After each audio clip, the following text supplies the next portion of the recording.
Good morning. Thank you so much for joining Open Door Adventist Fellowship stream, wherever you're at. We're so glad that you can join us.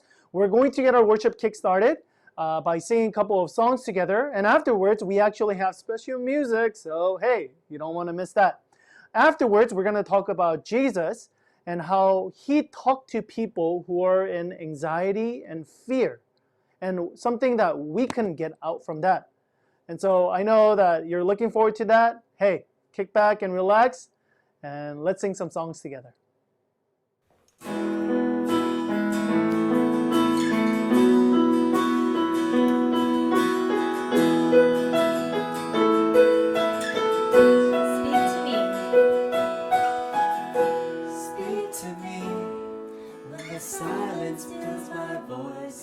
Understand me, you understand me. Come to me in the valley of unknowns. You understand me, you understand me, you understand me, God, you understand me. So I throw my cares before you. Let doubts and fears not scare you. You're bigger than I thought.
that you're good. Your love is great. I'm broken inside. I give you my life.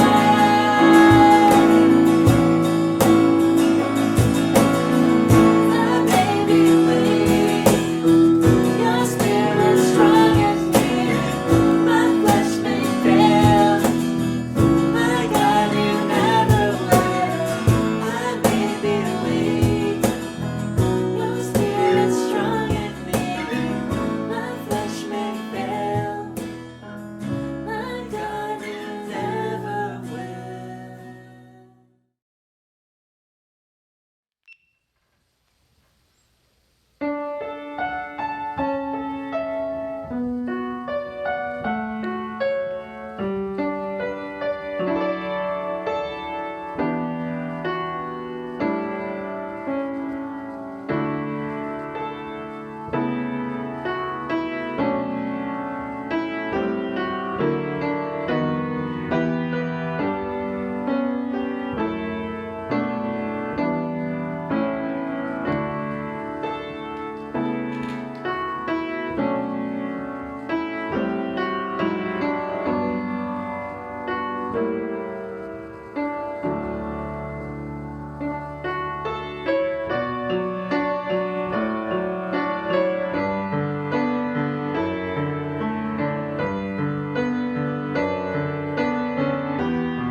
Turn your eyes upon Jesus.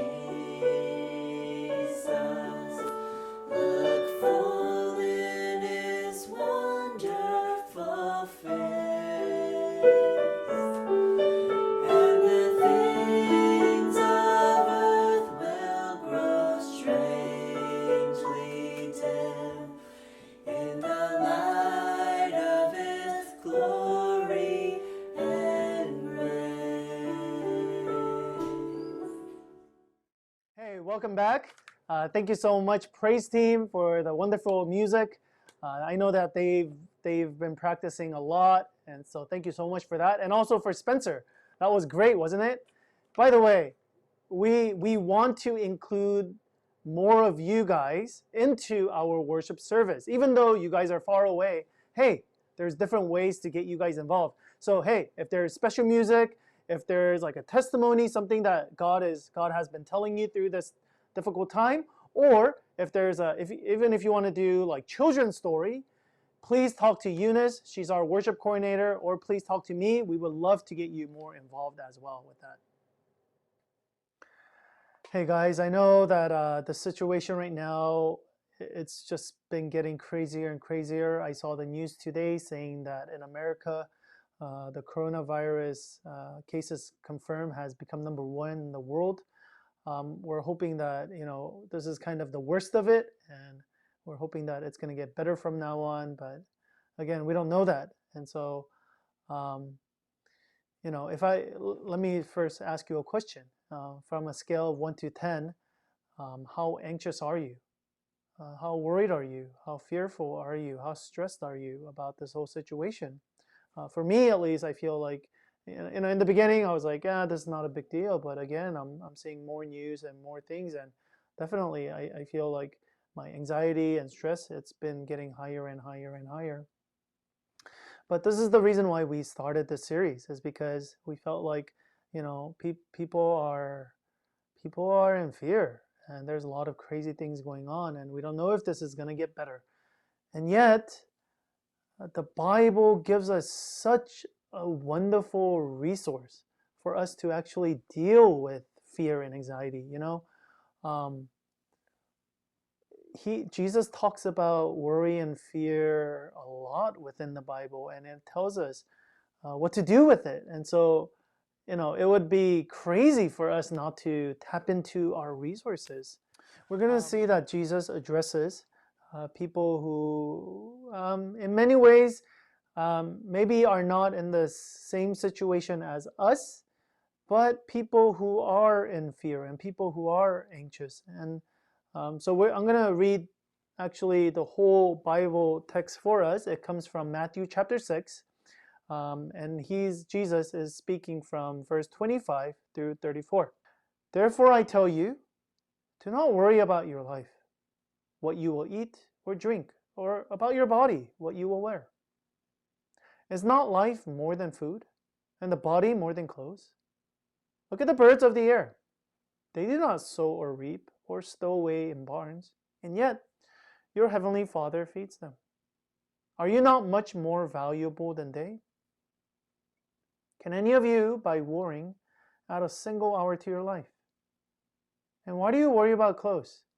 See how the flowers of the fields grow? They do not labor nor spin. Yet I tell you that even Solomon in all his splendor was dressed like one of these.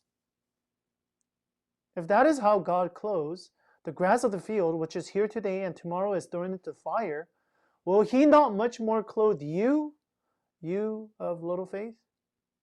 So do not worry, saying, what shall we eat? What shall we drink? What shall we wear? For the pagans run after these things, and your heavenly Father knows that you need them. But seek first his kingdom and his righteousness, and all these things will be given to you as well. Therefore, do not worry about tomorrow, for tomorrow will worry about itself. Each day has enough trouble of its own. This is the word of God. So again, Jesus is speaking to people who are worried about, what am I going to drink? What am I going to eat? Because again, he's talking to a lot of poor people. He's talking to people in a generation where they didn't know where they were going to get their food. They didn't have enough money to buy clothes. For us, our worries and stresses and anxiety is different. But still, he's still speaking upon anxiety and fear and stress and how actually to deal with it. But one thing you have to understand is Jesus doesn't simply just say, guys, stop it, cut it out, right? He doesn't just say, don't worry, why worry about these things? Nor does he just say, you guys are just not praying enough. You guys just don't have enough faith. He actually goes much deeper than that. He's actually like a good dentist or a good doctor or even a good surgeon, right? You go in with a toothache, He doesn't just say, deal with it. Or, hey, here's Tylenol, just take some Tylenol, deal with it. He doesn't say that. He actually goes deep into our hearts, goes to the root of the problem and see, hey, why do you have this issue? Okay, oh, it seems like there's a tumor in there. Is it benign or is it becoming cancerous? And is it something that we have to actually extract? He's actually teaching us what anxiety looks like, where does it come from, and how we can actually get rid of it. So let's go into it right away. Times Magazine and other researchers have said that anxiety is one of the most prevalent traits of our modern culture today. We actually read this, we actually studied upon this from Sabbath School last week. By the way, Sabbath School, we're talking about fear, and so if you're more interested in that, please join us. It starts at 10 a.m. every Sabbath. And so National Institute of Mental Health, this is what we talked about last week. It says anxiety is #1 health problem among women and #2 among men next to drugs. So it's becoming a problem for us. It says the US is the most anxious nation in the world. Hooray for us, right? I mean, this is horrible.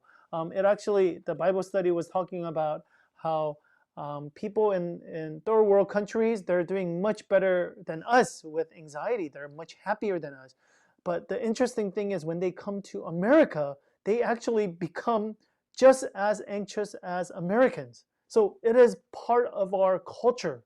To be anxious is to be an American. To be an American is to be anxious. I mean, it's horrible that it's like that. But again, this is what Times Magazine, the National Institute of Health, this is what they are all telling us, is that we are deeply in fear. Now, science is telling us that fear itself is not really necessarily a bad thing, that anxiety, stress, those are all not necessarily bad, right? Because we need them, right? Imagine a car coming towards you and you're not stressed, you're not anxious, you're not fearful about that. That's not a good thing, right? We have an automatic nervous system which triggers our body and pumps adrenaline. So when a car does come, we go, oh, dude, this is it. We're in danger, and our body reacts in a way that we weren't able to react. And so in that sense, that's a good thing for us. However, on the other hand, scientists are telling us we are always anxious. We have too much anxiety, too much fear, too much stress. Our body is pumping too much adrenaline, and because of that, mentally we're having panic attacks. We can't sleep at night. Many people are like grinding their teeth, because again, it's so much mental, emotional stress. And on top of that, physically, some of you guys know, because of high stress, high anxiety, you get ulcers, high blood pressure, hypertension, all of these things, and it's your body literally just breaks down because of all of these things. So what is anxiety? Let me give you an illustration of what anxiety looks like and what the Bible actually teaches us about this unhealthy anxiety. Think of anxiety as kind of like, do you guys remember that movie Jaws from a long time ago? It's basically a shark movie where shark is killing everybody. And there's a very memorable tune that goes dun dun. When the shark is coming, it goes dun dun dun. And so it already, watching that, it makes you anxious and makes you scared. And it's basically, anxiety is that. Anxiety, this bad anxiety is this constant Jaws movie effect noise in our hearts telling us dun dun dun dun. What's the bad thing that's gonna happen? Oh, what's gonna happen about tomorrow? What's gonna happen to me financially? What's gonna happen to me relationally? What's gonna happen to my family? Oh no, you're constantly in fear. And this is exactly what Jesus is addressing here. In Matthew 6, verse 34, Jesus says this, "Therefore, do not worry about tomorrow, for tomorrow will worry about itself. Each day has enough trouble of its own." So what is Jesus talking about here? Jesus is basically saying, hey, this is the unhealthy fear. This is the unhealthy worry, right? Because again, this is about not about right now, what's going on right now. We are worried about tomorrow. We are worried about things that we actually don't have control over. We are worrying about potentials. What if? What if this happens? What if this happens? What if this happens? And Jesus is basically saying, hey, I know you're worried about these things, but you have to understand that these tomorrows, you can't control it. And that's why I think the best way to understand anxiety is to sum it up like this. Anxiety comes when you try to control the uncontrollable, right? Again, if you're worried about today, if you're worried about real, actual life situation, you need to worry about that, right? Because those are things family, finance, those things, right now, if present situation is bad, then absolutely, those are things that you need to think about because you care about those things. But what Jesus is talking about is this constant fear, especially about tomorrow, especially about next week, about next month. Why? Because again, you don't have control over these things. So Jesus adds on by saying in Matthew chapter 27, he says this, can any one of you by worrying add a single hour to your life? Again, Jesus is saying, listen, you worrying about the future, it's not going to change the future. Okay? Again, these are things that are totally out of your control. You can't do anything about it. In essence, this is what Jesus is trying to say. He's trying to tell us the reason why you have so much anxiety in your life, the reason why there's constant fear in your life is because you want to become like God. You want to add life. But the thing is, life is very, very uncertain. Last week we talked about death. We said, hey, C.S. Lewis says this coronavirus is maybe a good thing for us because it wakes us up to reality. And the reality is that we think that we're in control of our life. We think that we're in control of our finances. We think that we're going to control our destiny. And yet, this coronavirus whole thing is continuing to remind us, hey, we're not in control. So whether you like it or not, you're not in control of your life. You're not going to be able to control, again, when you die. You're not going to be able to control the stock prices. You're not going to be able to control how other people behave. You can't do that.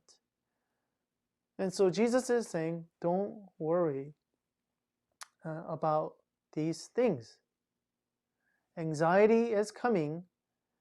Fear is rampant in your life because you are trying to control something that you have no control over. In essence, he's saying, hey, you are not God. You are just a human being. So you as a human being worry about human things. Let God worry about God stuff. Here's really something really interesting, because you can ask, wait, yes, all of us, we have this innate desire for more control and more power, right? Because when we become anxious, we become scared and we are worried about the future. We want more control. We want more anxiety.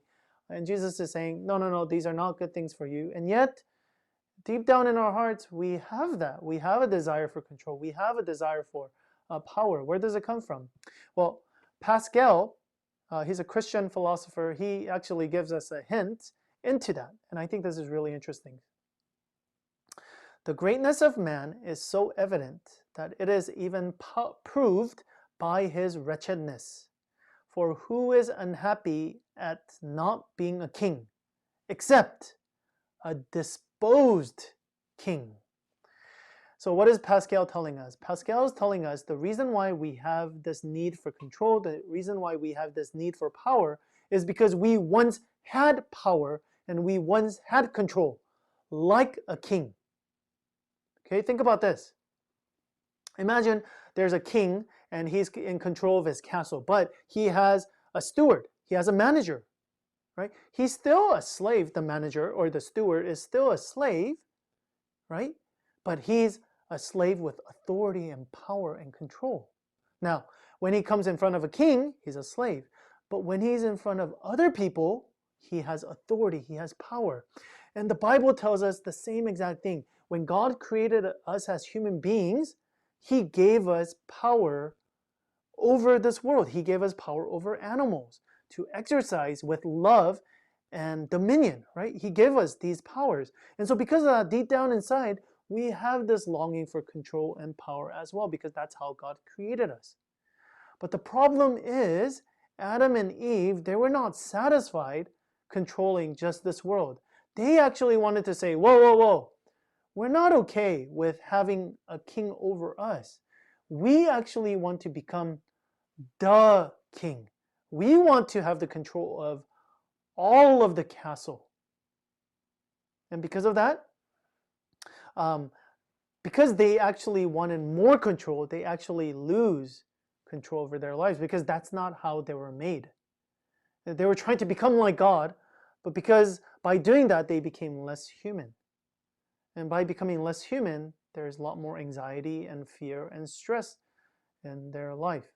And so this is what Tim Keller says. Tim Keller says, we're insecure because we want power. Right? We want God's power. We want to be God. But because of that, we become so insecure. The more we want power, the more we seek to control our lives, the more we resent the fact that God is actually in control of our life. And the more insecure we get. Okay, what is Tim Keller saying? He's saying, again, we feel scared. We go, oh, I need to become God. I need to have control. But when we realize we're actually not God, when we realize when coronavirus comes and destroys people's lives and affects us, and we wake up from the illusion that we are in control, that we're not in control, I mean, that totally shatters us. So what do? We talked about what anxiety is, which is trying to control things that we cannot control. We talked about why we have this desire for control. It's because God created us to have control, and yet because of sin, we try to become like God. So what do we do now? What's our solution? How do we actually now this is where the good surgeon, this is where God actually says, oh, this cancer, this tumor, it's not benign. This is cancerous. It's ruining your life. It's causing panic attacks. It's causing hypertension. It's causing nightmares as you sleep. God says, I don't want that. I want to, cut this out of your life. So he gives us a solution. He's saying, listen carefully. If you do this, then this is what's going to make your life much better. This is what he says. If you look at verse 26 and 28, this is he says this word over and over again, which is consider. Consider the birds of the air. Consider how the flowers of the field grow. In actually, if you look at your Bibles, most likely it's going to use the word like see or look at, like see the birds or look at the flowers. Okay, but those words actually doesn't justify, because the Greek word, the meaning of the word actually means to ponder and think. So the word consider used in King James actually does a better translation. So what is he basically saying? He's saying, hey guys, I know that many Christians just think that faith is just like not thinking at all and just believing in God. Okay, but this is not what Jesus is saying at all. Jesus is basically saying, hey, you need to actually start thinking. The reason why you have so much anxiety is because you are not thinking enough. Less anxiety in your life, then you need to think more. Okay, what do we think more of? This is what he says. He says this, consider the birds of the air. They do not sow or reap or store away in barns, and yet your heavenly Father feeds them. Are you not much more valuable than they? What is Jesus saying here? Jesus is saying, hey, guys, I know there's a lot of anxieties. I know there's a lot of worries, especially because of this coronavirus. It has definitely affected our life. Okay? But stop thinking about those things and instead focus on God. Okay? what is God doing? Think about what God has done in the past. Okay, look at the birds. Okay, God is taking care of them. And you are much more valuable than they are. Will He not take care of you? So Jesus is saying, you have a good Father. You have a loving Father. You are not alone. So you need to look at Him. He continues on by saying, consider how the birds of the field grow. They do not labor nor spin. Yet I tell you that not even Solomon in all of his splendor was dressed like one of these. If that is how God clothes the grass of the field, which is here today and tomorrow is thrown into the fire, will He not much more clothe you, you of little faith? Again, Jesus is saying, look at the birds. Look at the field. They're not doing anything. But look, they're taken care of. And He's telling us the same thing. He's saying, you're trying so hard. Okay? You're trying so hard to put yourself together. You're trying so hard. You're worrying about so many different things. And God is saying, listen, you're not in control of a lot of these things that you're worried about. Yes, there are certain things that you can affect, obviously. There needs to be things that we need to be responsible for. And yet He's saying, okay, the what ifs. Okay? The what if this happens? What if He's saying, don't worry about those things. Okay? I have done already great things for you. Okay? He's saying, I am a good Father. You need to trust me. Now, I think a very good illustration is like this. There's a lot of kids at our church. So imagine like one of your kids, or even if you don't have a kid, imagine like Noah, or imagine one of those little kids. Like imagine like they never play with their friends. They never play with their toys or their siblings because they're always just worried, right? And you go up to them and you're like, honey, what's going on? Why is it that you're not playing? And they're just like, Mom, Dad, I've been thinking, and I'm just thinking about our financial situation right now. And I think right now, I just think you're not dealing with money well enough. I think you need to give me your bank account. Um, I don't know. Like I feel like you're not working hard enough. I don't really trust you. I don't know. Like what's gonna happen? I don't know. My relationships is not looking really good. You're not hanging out with good. Imagine if your kid does that, or a kid.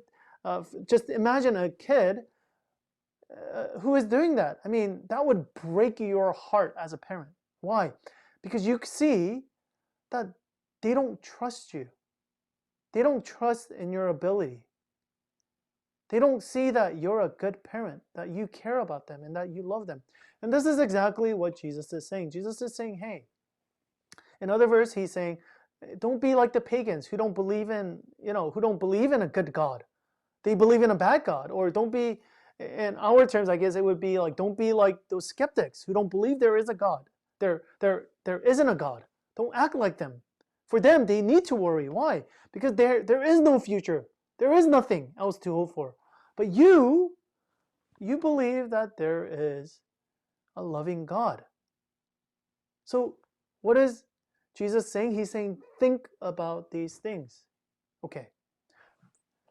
Think about John 3:16. For God so loved the world that He gave His one and only Son. I mean, think about that. Think about that.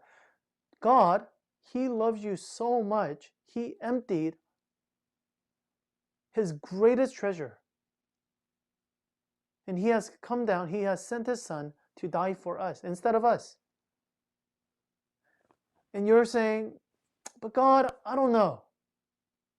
Like this whole coronavirus thing, this whole financial thing, this whole relational thing, this whole you're gonna take me to the best. I don't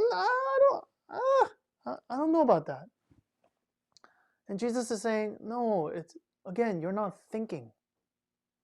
So an anxiety, in essence, is saying this to God. It's saying, God, I know you say you love me. I know that you sent your Son, and your son died for me, and I'm the most important thing to you, but I just don't trust you with my life. I just don't trust that you know what you're doing. That's in essence what anxiety and fear looks like. And again, that's why God is telling us, and he sums it up. He says, but seek first his kingdom and his righteousness, and all these things will be given to you as well. He's saying, guys, definitely there's worries. Definitely there's fears. This is an uncertain time. But again, don't look at those things. Don't look at yourself. Don't look at other people. Don't look at the world to find your ultimate security. You're not going to find it there. You're only going to find real security if you seek me. And guess what? I am a good God. I am a God who will take care of you. Listen, it might not all go the way you want it to go, but I will take care of you. Your needs will be met. There's a really interesting story about Queen Elizabeth, and she was going on like a voyage, and she needed a particular businessman with a skill set to help her to succeed in this voyage. And so she went up to this businessman and said, hey, I think you're perfect for the job. I know with you we'll be able to succeed. But the businessman said, Queen, thank you for the offer, but right now my business is not looking very good, and I just know that if I am vacant, if I leave my job for 1 week or 2 weeks or a month, my business is going to go down to the sink. And there's a famous saying that Queen Elizabeth said. He said, my dear friend, you mind my business, I'll mind your business. Okay? What is she essentially saying? She's saying, hey, don't worry about that. Okay? You just look at me, you help me. Don't worry, I got you. Okay? Essentially, this is what God is saying. Now, this is not like a trade thing, like you trust me first and I trust. No, right? It's not that. But he's basically, God is saying, hey, just look to me. I am a good father. I have never failed you before. Okay? I'm taking care of you. Look at what he's doing with this world right now. I mean, all the craziness and all the mess that we have made with our life and this world. But God is still bringing goodness out of this whole mess. And God is saying, hey, I've never failed you in the past. I'm holding you. I'm supporting you now. And there's a bright future ahead of you. And that might not be in this world. This world, it might actually get crazier and crazier. But hey, remember how we talked about last week? There's a great banquet waiting for us. And so seek first his kingdom. So once again, Jesus is telling us the way to remove the tumor is for us to think. Think about, not about anxieties, not about the what ifs of life, but think about what God has done for us, what God is doing for us, and what God will do for us. You see, he's saying that's the only way you're going to be able to remove the fear and the anxiety and the worries that is eating you up. Now, I know there might be some Christians who are watching this, and you might be thinking this. You might say, well, I believe in God, but I still have anxiety. I pray, I read the Bible, but I still have anxiety. I still have fear. We have to understand, there is a difference between believing in God and believing God, right? A lot of Christians believe in God.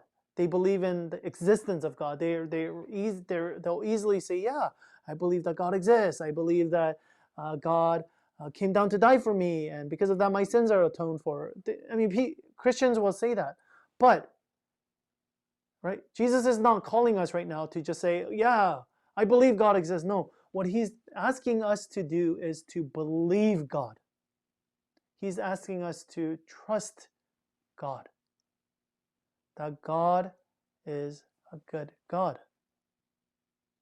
So wherever you are at, where you're saying, oh, I have such a hard time believing this, or you might be a Christian and saying, maybe I only believe in the existence of God, but I have never really trusted God with my life.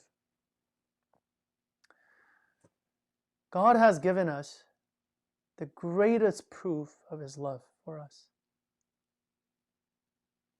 Again, he tells us over and over again how much he loves us, how much he won't abandon us, despite all the things that we have done. And on top of that, he says he's a good God. So he's a good God, and he loves us. And he's saying, trust me. That's the only way that anxiety and fear and worries are going to disappear in your life. So I challenge all of you. Why don't you take at least 5 minutes a day this week to think. Think. Really, really think.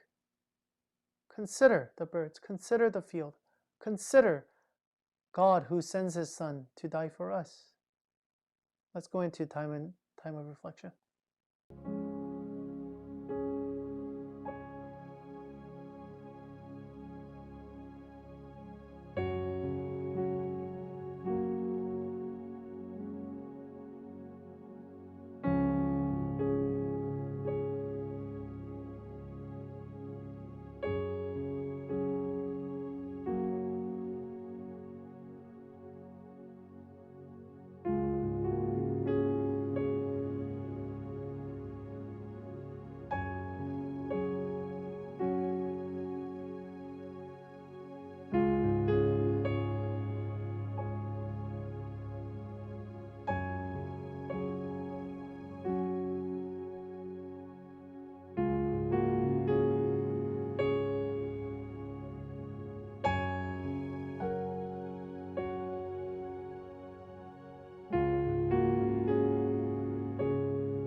Hey, thank you once again for joining our worship service today. I would like to thank the praise team, and also I'd like to do a special shout out to Jeremy and William. They're actually, have been working really, really hard to put all of this thing together and record and stream this for you guys. Have a wonderful, wonderful Sabbath, and may you be filled with the peace of God. Happy Sabbath, everyone.